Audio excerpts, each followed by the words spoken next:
So let's have a look at how we can change the volumes.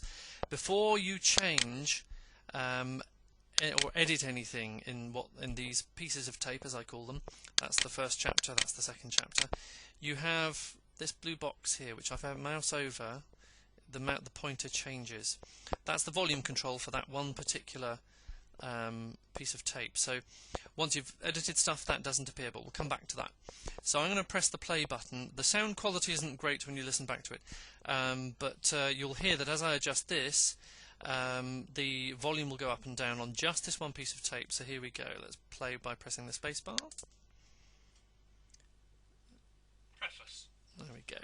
So Preface. Oh, I got that wrong. So let's. Urban myth world around us. We think that we are less. And the volume's gone right down. Let's bring it up again. Information to fall victim to the scam, dupe, or tall story. And it's much larger now, much higher. We do not believe in a And bring it flat down. Earth, or that the stars are fixed to crystal spheres. We And know down that the again. planets revolve around the sun. There you We know go. the age of the universe, the speed of light, and the working So of quantum there you go. mechanics. The volume can be adjusted here, and the numbers that appear in front of you there, that's what the volume is now that you've changed it to. The difference is what difference you're making right now at this second by moving this up and down. The number to the left, which is currently minus 2.4, that's what you've changed it from originally. So if we look at this one, which is also unchanged, and just mouse over and click without changing it, you'll see it's 0.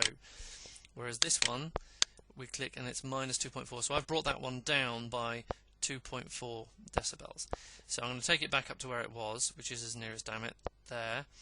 And then we can adjust these different pieces of tape so that there is a consistent volume level across all of them. Now in theory you shouldn't be having a problem here, because you should be recording at a consistent distance from the microphone, and you should have the same input levels throughout every recording.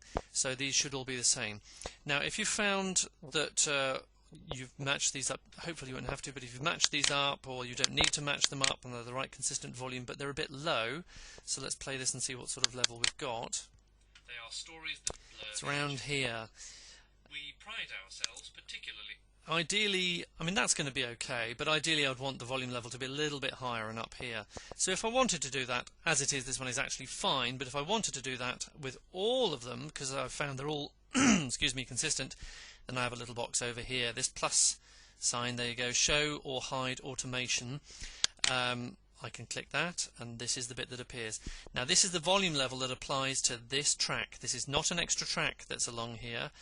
This is the volume level that applies to this track. So I'll play it, and if I click and hold here, you'll see there's a volume bar which goes up and down like that. And I'll just Control Z to get that back to where it was. Oh no, it doesn't like it, so Control Y. Oh no, okay, well, let's get this back up to 0. There we go, that's as near as damn it. So what I'll do now is I will play with the volumes, and you'll hear the volume level changing. So spacebar to play. Particularly in this day and age, on the world around us, we think that we are less likely in this So there you go. world of instant information to fall victim to the scam, dupe. And you'll notice that this level here reflects what the volume output is. These aren't changing. These change when you change the actual level of that one piece of tape, but they don't change when you change the volume of the whole track.